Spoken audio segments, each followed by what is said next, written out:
to present a product of ours, really short presentation. It's not about it, so it's not a pitch. Just presenting a product. Probably it's not even available in your countries. It's not available in Croatia yet. It will be soon, but we still want to explain about it. Maybe some of you will find it interesting. Maybe some of you will contact us, say, oh, let's do this country next, and why aren't you there? So, we're from Slovenia. We're Bitnik. That's our company.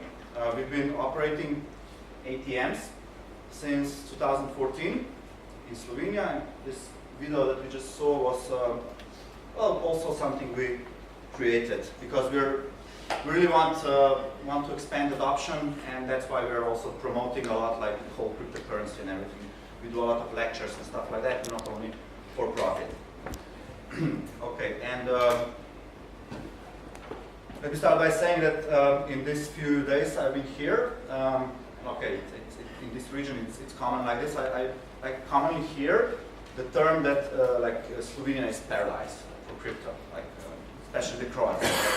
It's so great in your country, everywhere, everyone, and you know everyone knows about it. And actually, I have the people here are Slovenes, I guess, maybe a bit less. Okay, I have a theory why that is, and this is because, of course, yeah, the main reason is we're really envious people. So when two guys in Slovenia created this Bitcoin exchange, it became known a lot, and everyone knew about cryptocurrency. But the second reason, I think, is because of the availability. So in Slovenia, you can buy crypto almost anywhere. There's us, we have 6 ATMs serving 2 million people, a very small country. And we also have competition, not just one company, we had multiple during the history. And this makes crypto really, really available in Slovenia. It's like you can buy Bitcoins at 300 locations. And we believe this is really, really crucial for adoption. And I'm here to present to you a new product we've built. It's called LoCoins. Of course, the word comes from local and coins. Coins because we plan to have multiple coins, not just one. And this is here, this is the product. So for those who don't speak Croatian, it's asking me if I allow location, obviously, which I do. Okay, so this is our test system. As you can see, it's not production, but here it is. So, as you can see, the application, okay, for now it's a website, because we have mini mobile product and all of that stuff, but later on it's going to be an app. We determine your location, you can also enter it here, and then we present to you all the locations that are connected into our LoCoins retailer network, because we have a network of retailers. You can also see here those different, these are business entities. It can be a bar, it can be an exchange office, it can be a bank, whatever. So this is what they offer. There are different locations serving different currencies for different fees. They set this up themselves, the fees that they charge. For example, this one, it's called BlockSplit. Obviously, it's somewhere here. Of course, that's a test location. They've got their staging. Of course, we don't have the right icons in here. So this is Bitcoin, Ethereum, Litecoin, Bitcoin Cash. We serve whatever people want to buy. We're not, okay, no. Let me correct myself. We won't sell OneCoin and stuff like that, but in general, we'll add currencies that people want to buy. And so this location offers the customer a possibility to buy and sell Bitcoin, buy and sell Ethereum, buy and sell Litecoin, buy and sell Bitcoin Cash, as do others. But they choose that themselves. These are the currencies that are currently supported in our system. We're going to add others as time goes by. We also have limits, which each retailer sets themselves. Of course, also we have global limits based on jurisdiction, AML limits, and all of this stuff. Okay, and the idea here is that user needs to create an account and then log in. Just a second. Oh.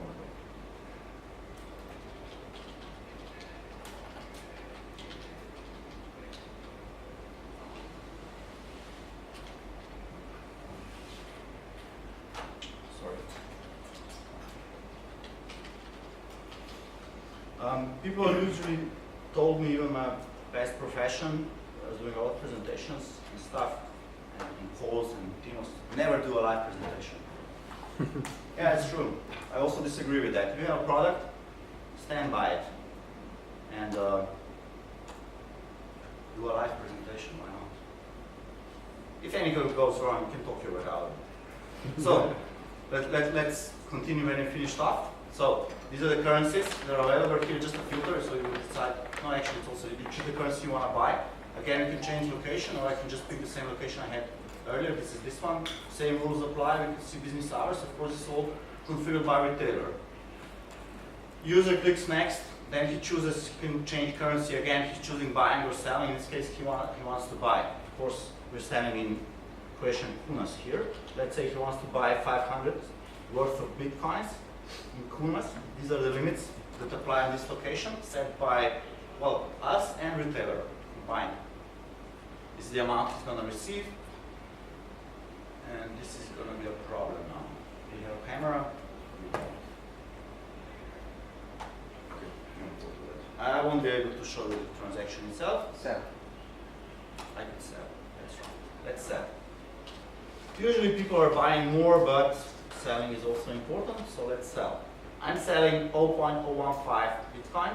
This is how much I'm expecting to receive, but of course it can change with time. So if I want to sell something, of course I have to know where to send coins. These are test coins. Yes. Starts with a 2. So I'm as a customer now, I'm gonna simply scan this code.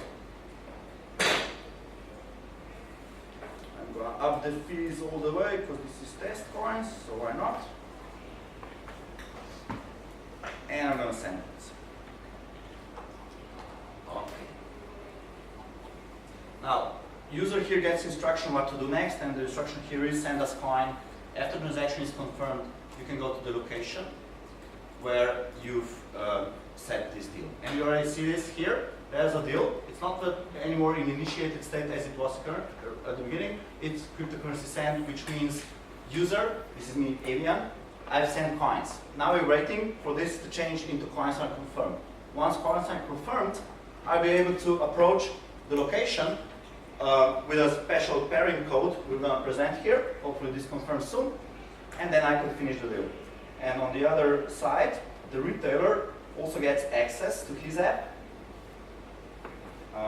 Something like this. It's not really important. It's really simple. You know, the guy at the counter, he just needs to scan a code that will be presented here to the user as soon as this thing activates, confirms. And we'll just show that code. Or actually, we can already see how it looks here. We have another deal here. It's not finished, but it's in this case, the cryptocurrency is already confirmed. So this is awaiting pickup. All I do is I click match deal. I have a QR code, a barcode, and a number for those that don't have any kind of scanner. I just present this on my phone, or I have it printed to the retailer. Retailer, of course, just snaps code of it, which doesn't work now. And it's an error. This deal does not belong to me because I here am from the Split conference retailer. This retailer here is another one from Slovenia. So we cannot finalize this deal. But if we were to wait until the transaction confirms here, we could do that. Okay, I'm not sure if we're going to wait because this is supposed to be a really short presentation. But the point is that when I come to the physical store with this code that I received there, the retailer will just scan it with his retailer app, and immediately he will see exactly which deal is in question, and he'll get an instruction what he needs to do. In this case, the instruction will be pay out 820,42 kune. Molim? Da. Okay, anyway, doesn't matter.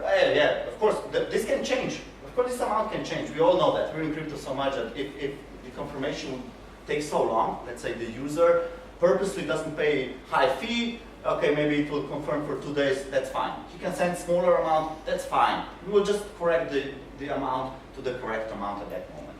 And so here we would get instruction, the retailer will get instruction, pay out 820, he would pay out 820, he would confirm this has actually happened, and everyone's happy.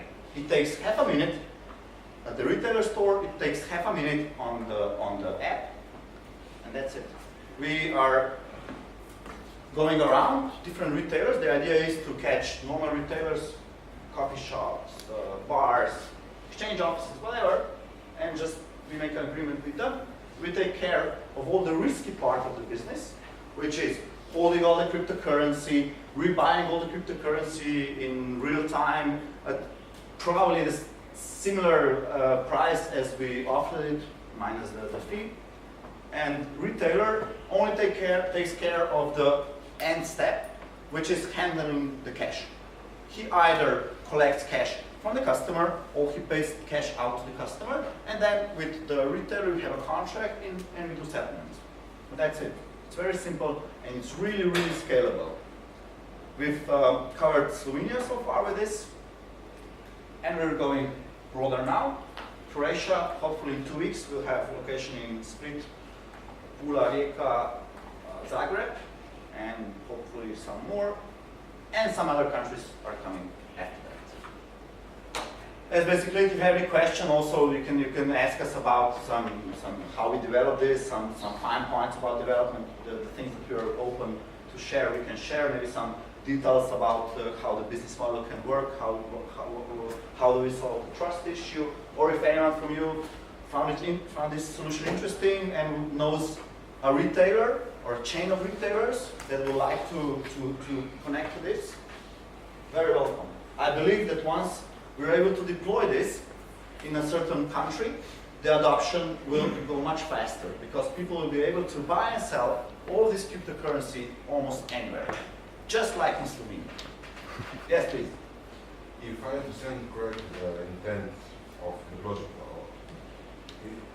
it's kind of sounds like a payment gateway. So you have payment gateways which allow retailers to work with credit cards and such stuff, and this is kind of a payment gateway which enables them to work with cryptocurrencies.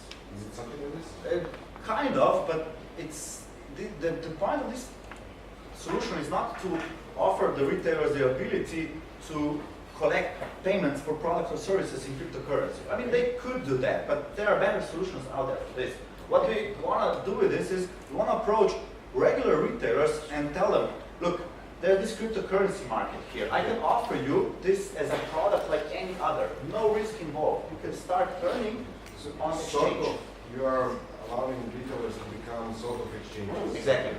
Exactly. We have a product which makes it very simple and almost risk-free for a retailer to become an exchange office, exchanging from cryptocurrency to fiat and vice versa. It's like there are ATMs for that, and we started from there. We had ATMs, but we know what are the problems of ATMs and all the downsides, and we are sure this is a way better model.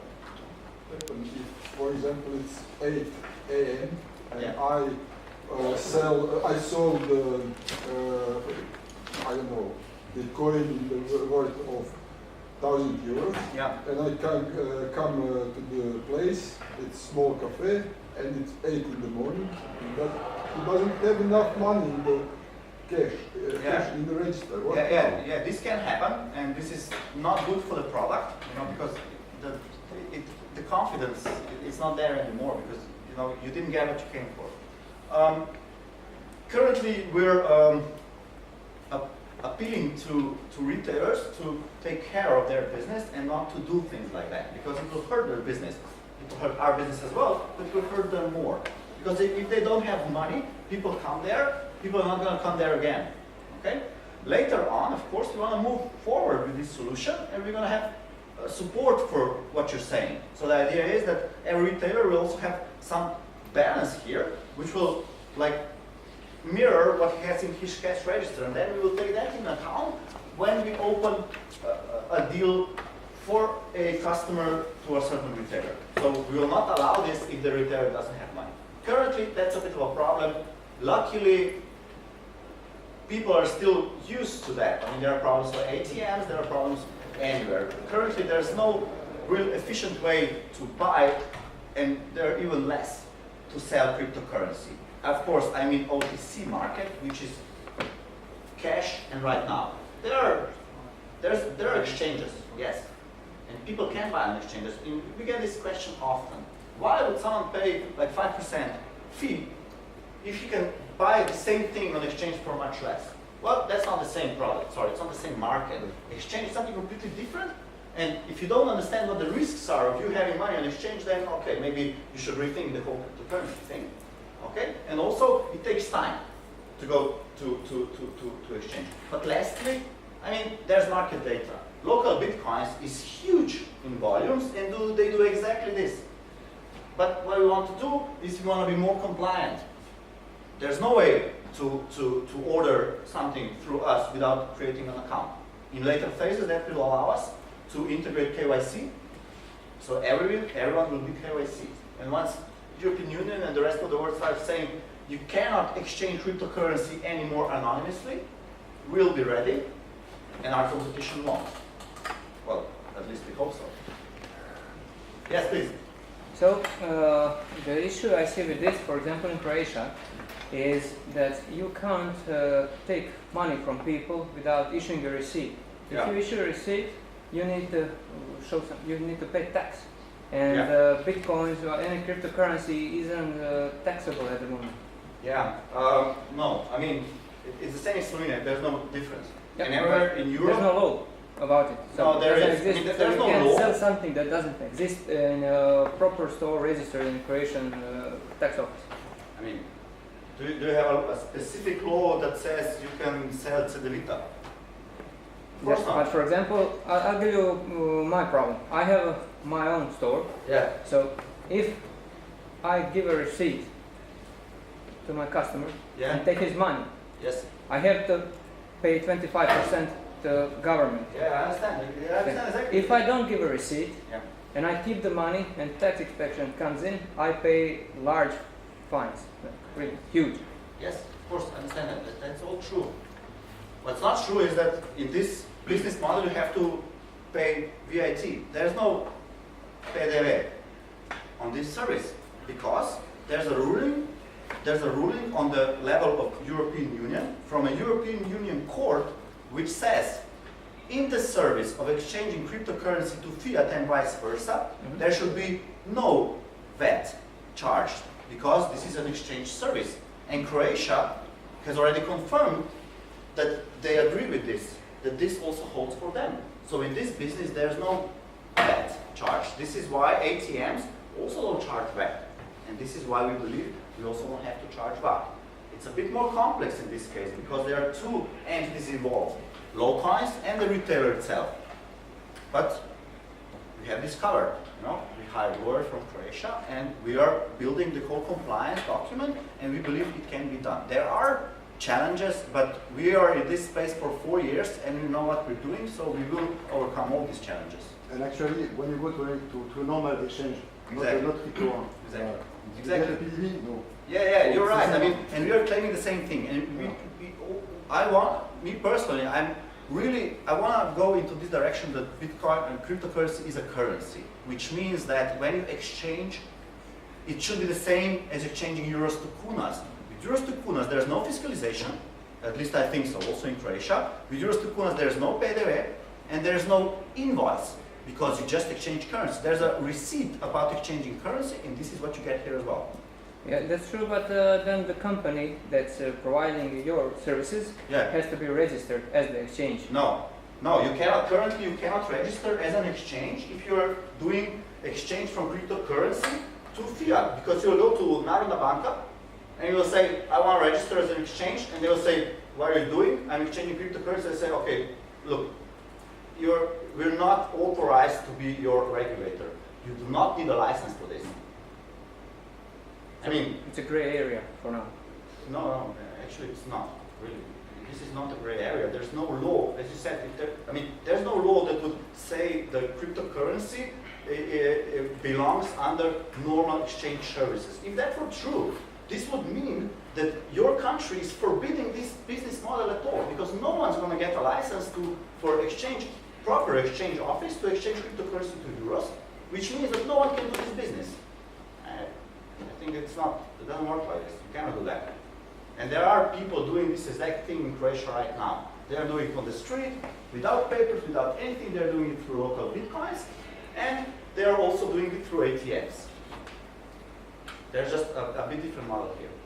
I mean, we had to do the same. There were same questions and same dilemmas in Slovenia, and we had to overcome that. And yeah, of course, we help our retailers to explain to them how the bookkeeping needs to be done, what's with the taxes, what kind of business activity they need to register, which is none. If they need to fiscalize all of this we help them through these challenges. Yes, but through d.o.o, not everything is really clearly written, and it won't be for a few years. So businesses can either stay back and say, I'm only going to enter this space when everything is completely clear, which is going to be too late. Or they can say, okay, I'm a bit more courageous. I'm going to start doing this now. 4 years ago, when we started with ATMs in Slovenia, trust me, was really even harder. There was no one you could ask about anything. No one knew anything. You just had to work through the walls yourself. Yes? What is it? What does the retail have out of this? Why would they just agree to be an exchange and have all this? Do they have some kind of percentage out of every? Yeah. Oh. Yes, of course. I mean, the business model is set up like this. That I mean, we understand incentives, okay, and we understand that we have to incentivize the retailer the most, which means that in this business model, the majority of the fee the user pays stays with the retailer. We keep the minority of it. So for him, it's a proper product. I can tell him now, okay, so you opened a web shop or whatever. It's small, it's new, you don't have so much volume. Hey, why don't you add another product? A really good product that people want.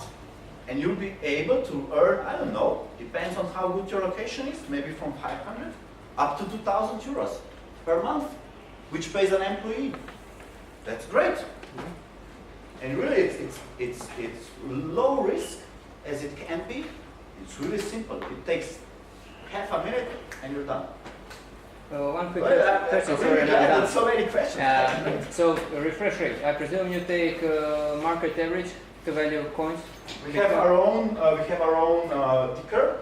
This is because we need to be covered for swings and stuff. I cannot just offer you the same, the top S and bit, because then when I would rebuy or resell, I would dip into the market. So we have our own course, but yeah, it's taken from one of the top exchanges, just not the top two offers, but with some depth. That's it. I mean, for Croats, when they transact, of course, it has to be in kunas, and this is where the exchange rate kicks in towards kunas. Everything is calculated in the backend in euros, but when we present the price towards the user, we take the current exchange rate as dictated by the European Central Bank, and this is how it's then priced in kunas. We don't know yet how this compares to some, let's call it native kuna markets like Bitcoin or others. We will see that once we're out. Because it's not simple, you know. You don't have native markets to kuna and crypto. You have to go through currency exchange. Yes? Okay, so just to be sure that I understood correctly. So when I sell Bitcoin, I send my coins to this address. Then you, in the background, sell it on the stock market. Yeah. And then you transfer fiat currency to the retailer. Well, kind of, but this doesn't need to happen in this order, right? Okay. So it can happen in any other order. As far as you're concerned, this is hedging. You want your transaction to happen immediately when we settle with the retailer. That's not. You don't care about that. It's not necessary that he receives money from you before he gives money to me. We have a contractual agreement. This is our business model. He will give you money, no problem. Okay, so he just has to have enough cash in the register to pay out whatever comes. Exactly. And then you will settle later.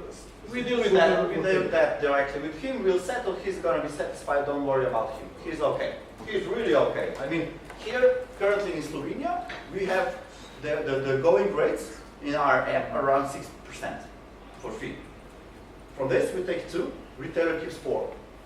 This means that if someone comes and buys for the maximum amount, 1,000 euros, that's the current limit in Slovenia, the retailer will pocket 40 euros in 30 seconds. Nice. That's not bad. That's not bad at all.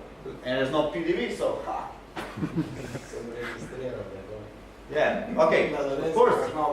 Yeah, so we do believe it's a really great product. We've really poured a lot of knowledge into it. I've been in this OTC space for quite a while, and with me there are some really skilled developers. That there are other things in crypto. We only use really trusted services, quality services in the backend, and so this is how we do it. If you like it, give us a shout out, and let's go. Here are my cards. Thank you.